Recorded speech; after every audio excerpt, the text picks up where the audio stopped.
Hello and welcome back to another episode.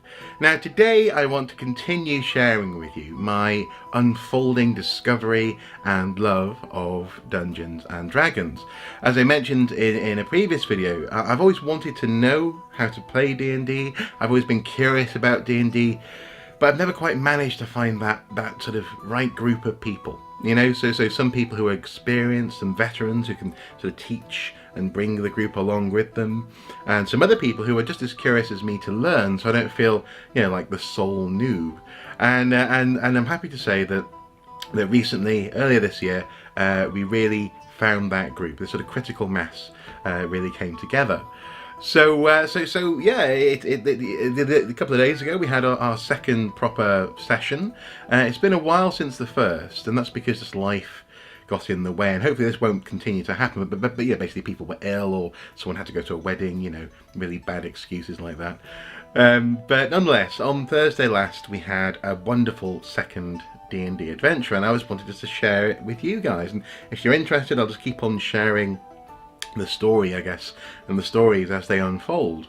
But this second adventure was like an in-betweener. It was sort of in between campaigns, where the town that we're currently staying in came under attack overnight. And it really all started out with our drow, our sort of dark underground elf creature, black skin, white hair, out in the woods, sort of observing the perimeter of the town.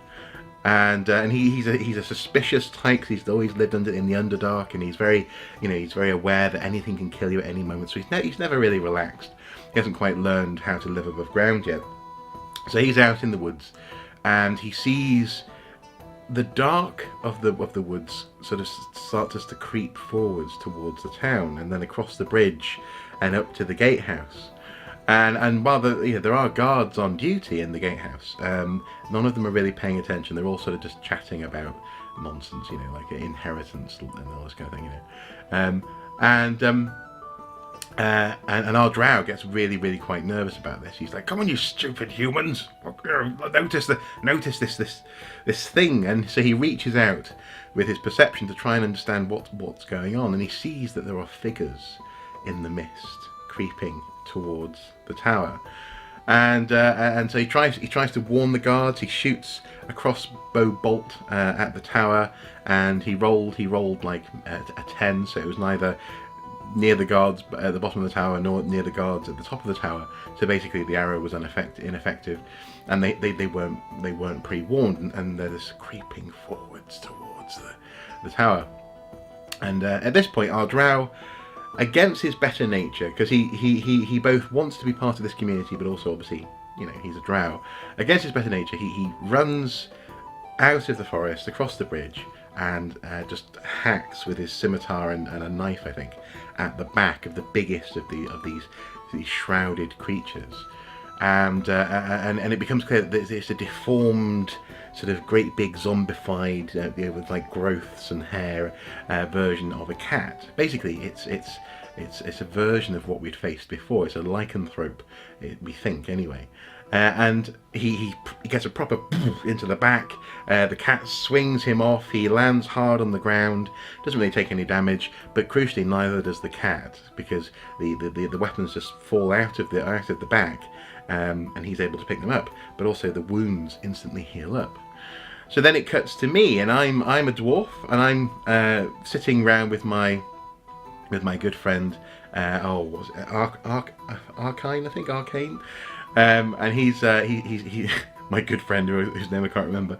Anyway, the local dwarf, the dwarf blacksmith, I felt a bond with. So I'm hanging around with him at the blacksmith forge, really appreciating that finally there's someone whom I'm able to talk to about dwarven things and tall folk, and observe someone actually be able to use a hammer properly, And in the darkness, we hear a little sort of a rumble outside, and I go to investigate. And now, given that in the previous adventure I've been stupid enough to call out, because it will bring some light in, and then give away my position, I didn't do any of that. This time I was very, very very cautious. So I sort of creeped out of the blacksmith's forge, looked around the corner, and there's this pile of boxes where our slightly messy friend keeps all of his, his ores ready to be smelted, and also there's lots of piles of slag around. Yeah, so it's a bit of a mess. And there's this noise, and so I keep on going, and it's a small cat. And the DM at this point was sort of asking whether or not I wanted to sort of maybe attack or lunge or something, and I was like, no, I'm not going to fall into that trap. I'm not going to do anything. What I'm going to do, because my character is a dwarven bard, is pull out a disguise, and this disguise will be a knitted cat hood. So I put on this knitted cat hood, button it at the bottom, and go in my best dwarven way. Meow. Nothing happens, nothing good anyway, because then suddenly this big claw comes up over the top of the boxes, and I see that there's a larger cat, and I see indeed there's one on top of the forge, and there's one now behind me as well. And these cats are not remotely impressed, and they start coming towards me slowly, and I'm like, oh dear. So I decide to whip out a shield and my axe, swing back into the forge, and as I do, I chop the oil lamp, trying to cause like a little sort of fire pool, I guess, outside the forge, because the forge is like a stone igloo. It can take it, just to try and sort of keep the cats back. I don't want to fight them, but I want to keep them back. So I'm in the forge, but sadly it's been raining. The oil dilutes, I guess. I'm not convinced this would happen. I think in the real world, if you break an oil lamp on the floor, even if it's muddy, it burns. But anyway, the DM didn't agree. So it just sort of peters out, and then the cats start to come closer. And while this is happening, up at the pub, up at the inn, I guess, we have my wife, who is my out-of-game wife, in-game, this halfling called Bree Tealeaf, and she, if you remember, she was like a thief. She was really great at what she does, small but deadly, and she and another character called Red, a sort of a tiefling. That's it. It escaped me for a second there. She's a tiefling, and that's a humanoid with demonic ancestry. So at some point in her family tree, there's a demon, and that sort of shows on her appearance. She's got like a demon-like look to her, and so she's using her feminine wiles and magic to kind of swindle people out of money, and having a great time. And all the while, Bree, the halfling, is just sat there watching, not wanting to get swindled herself, thank you very much, just observing this happen. And then Red, the tiefling, becomes hungry, and she goes, she sends the barmaid out, go and get me some food, barmaid. Which she does. She goes outside to the backyard where the larder is, and then there's a blood-curdling scream in the night. And Red and Bree and the cook all run outside. The cook is first, and is suddenly confronted by this monstrous, hulking, mutated, this giant version of a werecat who's slumped over the remains of the barmaid. It's ripped the barmaid apart. There's bits all over the place. And now Bree and Red are also confronted by this beast as well. And the first thing that Red does, being like a tiefling, is she fires a magical blast at the creature. It kind of misses, not a very good roll, singes its fur. Bree throws a knife that sticks in the back of the shoulder of the creature, but doesn't really do much. And that's kind of where we got up to with that. Now at this point we switched up our turn order, so we did go back to first of all the drow, but then next we went back to the inn.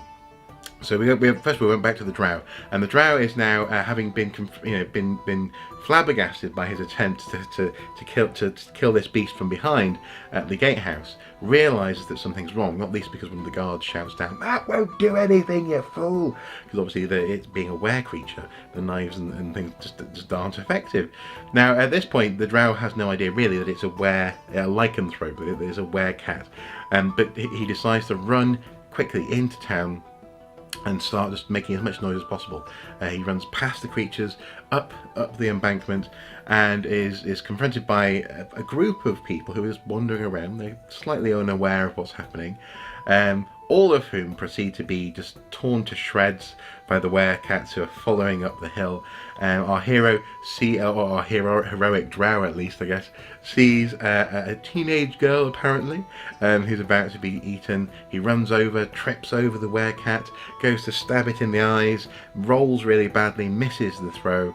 Instead, he's knocked knocked to the side, almost unconscious, and he has to see this girl being pulled apart, and there's blood. Our DM's quite brutal. She really is. There's blood everywhere, and then because of basically how that unfolded, that was the end of his turn, and we cut back to the inn where Bree and Red are they don't really know what to do either. The magic's not working, the knife's not working, and Bree, the halfling, starts rifling through the larder, the little shed outside, trying to find anything, and then she finds, according to the DM, finds a weapon in the shape of a silver gravy boat.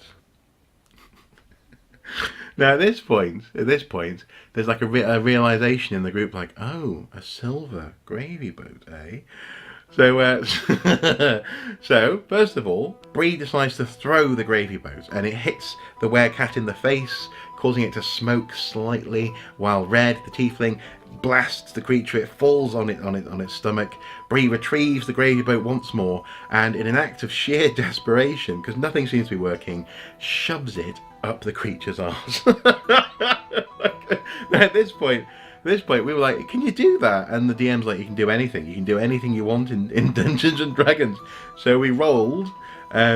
My wife rolled for anal rape with a silver gravy boat, and it worked.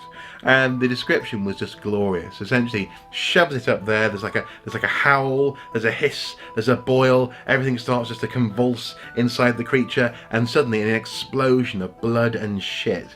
The halfling's covered, and all you can see is really the whites of her eyes and her teeth, and this silver gravy boat. Well, she's like, yeah, small but deadly, and this creature just explodes on the floor.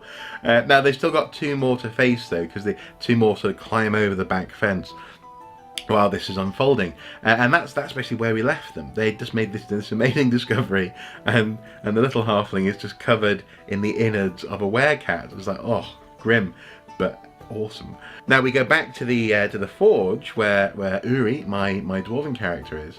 If you recall, we're hiding inside the forge. The cat's coming towards the door, and for some reason the DM just to one side just happened to mention that the cat was male. That we could see that the cat was masculine because it was fairly well endowed, because it was sort of stood up on its rear legs. And of course, that's like a red rag to a bull for me. And given that we'd just seen anal rape with a gravy boat, of course we're in the mood and we're going to roll for it, trying to chop its cock off. So that's what we did. I rolled, and all the way through I was just imagining the big purple floppy dildo thing from Saints Row, you know. This thing's sort of flopping around in my face. So we rolled for that, and so I get up close, because the creature is taller than the door of the forge, so it's sort of its belly and its genitals are just there. I get up close as a dwarf. I sort of ram my shield against the door frame. The cat's member flops over the shield onto my shoulders, and I swing with my axe.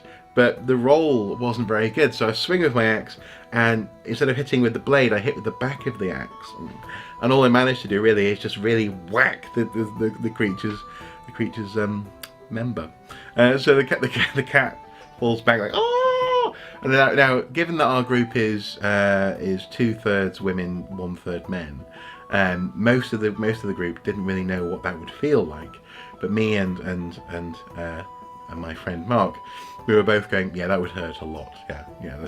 So the cat took some damage. He's holding onto his crotch, and at that point, because I'm a dwarf who's a bard, with some learning, some history sort of awareness as part of my character traits, I realise this is a werecat. This is what this thing is. 'Cause obviously I don't know that it's been discovered by the inn that you can kill it with silver, and so I spot that the dwarven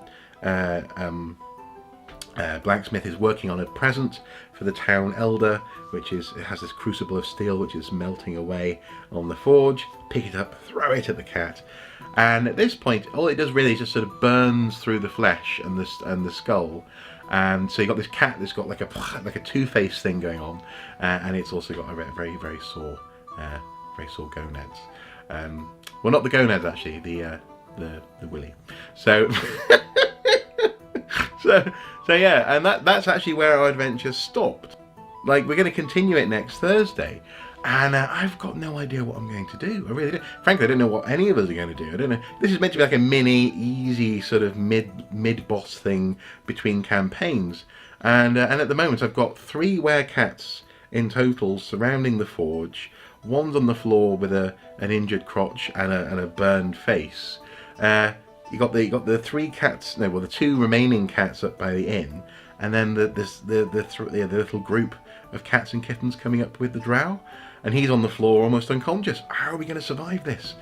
I'm not sure. I'm really not sure. And this is where D&D gets even better. Is that I find myself researching what I might be able to do. So I know that inside the forge, there's in the corner there's lots of just stuff piled up, and I'm hoping in there somewhere I might be able to find some silver arrows or something, or just anything, silver spoons, something useful against this werecat, having realised that it is a werecat.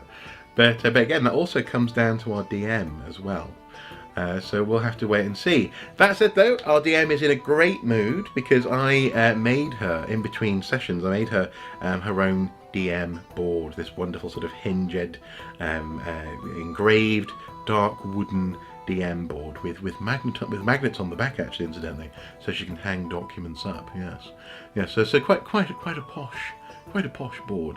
But hopefully, because she's got this board and she was very happy with it, she might be generous when it comes to me rolling to find silver on Thursday. But we'll have to wait and see. Oh yes, also as well, sorry, because I'd attacked it because the cat had had a chance to swipe back before it fell on the floor. And my shield was right up against it. It swiped over the shield and actually had taken the ear off my cat costume. So my Uri, the poor dwarf, has now one knitted ear missing on his cat costume. I'm sure he'll be able to fix it as soon as he's safe. But it's just the little details like that. It's so much fun. D&D has been and continues to be just everything I ever hoped it would be, and I'm absolutely loving it. And if you want me to keep on sharing these adventures, I shall do. I'm more than happy to sort of recount what we get up to, especially seeing as we seem to have just a very creative, very perverse, and very just a very fun group that we've got together. Anyway, guys, if this inspires you to go and try a D&D, all the better. Definitely give it a go. If you have any interesting D&D stories, please do tell me below. And I guess until next time, do take care. Bye bye.